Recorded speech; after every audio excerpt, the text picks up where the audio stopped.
সোমবাৰে দিনৰ 2 বজাত বিলাসীপাৰাত অসম প্ৰদেশ তৃণমূল কংগ্ৰেছৰ যোগদান কাৰ্যসূচী। সন্মুখত বিধানসভা নিৰ্বাচনৰ মাত্ৰ কেইটামাহ বাকী নামনি অসমৰ তৃণমূল কংগ্ৰেছ দলৰ ভেটি শক্তিশালী কৰাৰ উদ্দেশ্যে ধুবুৰী জিলাৰ বিলাসীপাৰা চমা জিলাৰ অন্তৰ্গত বেলতলীত অসম প্ৰদেশ তৃণমূল কংগ্ৰেছৰ যোগদান কাৰ্যসূচী অনুষ্ঠিত হয়। বেলতলীত অনুষ্ঠিত তৃণমূল কংগ্ৰেছৰ এই যোগদান কাৰ্যসূচীত তৃণমূল কংগ্ৰেছৰ ধুবুৰী জিলা সভাপতি মমিনুল ইছলামৰ নেতৃত্বত বিভিন্ন দলৰ পৰা প্ৰায় 50 জন লোকে তৃণমূল কংগ্ৰেছত আনুষ্ঠানিকভাৱে যোগদান কৰে। আজিৰ এই যোগদান কাৰ্যসূচীত উপস্থিত থাকে তৃণমূল কংগ্ৰেছৰ ৰাজ্যিক সমিতিৰ জিলা উপসভাপতি জ্যেষ্ঠ অধিবক্তা এনাই চৌধুৰী, অসম ৰাজ্যিক যুৱ তৃণমূল কংগ্ৰেছৰ উপসভাপতি শাকিৰ আলীৰ লগতে তৃণমূল কংগ্ৰেছৰ বিভিন্ন পৰ্যায়ৰ নেতাকৰ্মীসকলে উপস্থিত থাকে। আজি আমাৰ এটা মানে বিষয় স্পষ্ট যে মানুহ বিভিন্ন দল সংগঠনৰ পৰা তৃণমূল কংগ্ৰেছত যোগদান কৰাই প্ৰথম লক্ষণটো হ'ল যে তৃণমূল কংগ্ৰেছ দিনক দিনে শক্তিশালী আৰু ৰাইজৰ মাজত আকৰ্ষিত।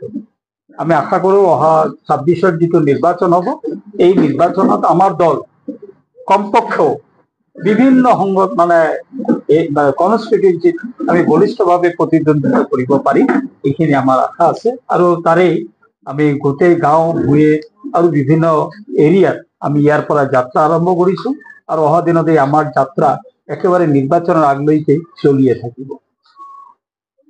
ইয়াতে আমাৰ অসম তৃণমূল কংগ্ৰেছ কমিটিৰ তথা আমাৰ তৃণমূল কংগ্ৰেছৰ নেত্ৰী মমতা বেনাৰ্জী ডাঙৰীয়ানীৰ নীতি আদৰ্শৰ প্ৰতি আকৰ্ষিত হৈ আৰু বিশ্বাস কৰি মানে আমাৰ ইয়াতে প্ৰায় 50 জনমান AIUDF আৰু আম আদমি পাৰ্টিৰ ভাল নেতা আমাৰ তৃণমূল কংগ্ৰেছত যোগদান কৰে আৰু তেখেতসকলৰ যোগদানে আমি উৎফুল্লিত হৈছোঁ যে তেখেতসকলৰ যোগদানে আগন্তুক দিনত তৃণমূল কংগ্ৰেছক ধুবুৰী জিলাত অধিক শক্তিশালী কৰিব বুলি আমি আশা কৰিছোঁ।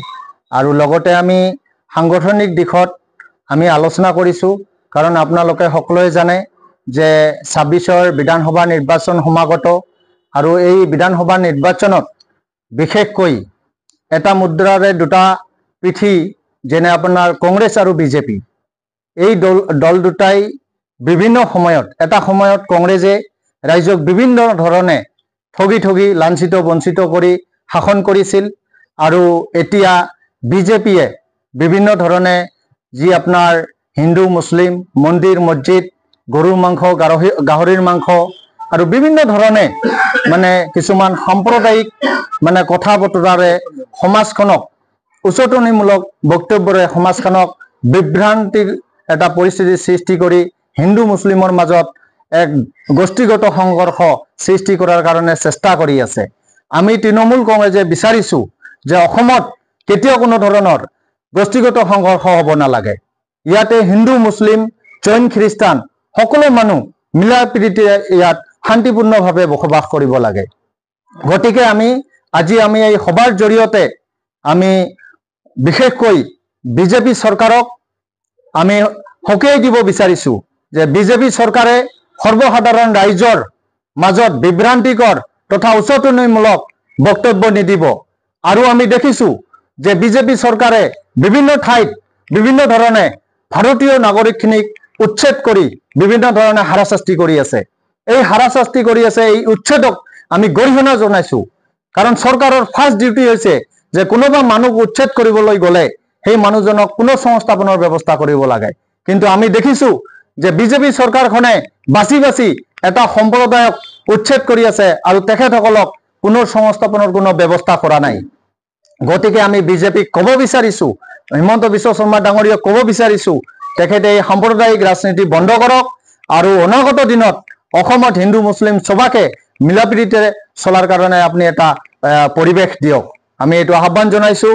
আৰু লগতে মই ক'ব বিচাৰিছোঁ আগন্তুক যি আমাৰ বিধানসভা নিৰ্বাচন আছে 2026 চনৰ, এই নিৰ্বাচনত আমি তৃণমূল কংগ্ৰেছে গোটেই অসম জুৰি খুব বলিষ্ঠভাৱে আমি ফাইট কৰিম আৰু আমি অসমৰ যি উন্নয়ন সেই উন্নয়নৰ কাৰণে আমি ৰাইজৰ লগত আমি সদায় আছোঁ আৰু থাকিম।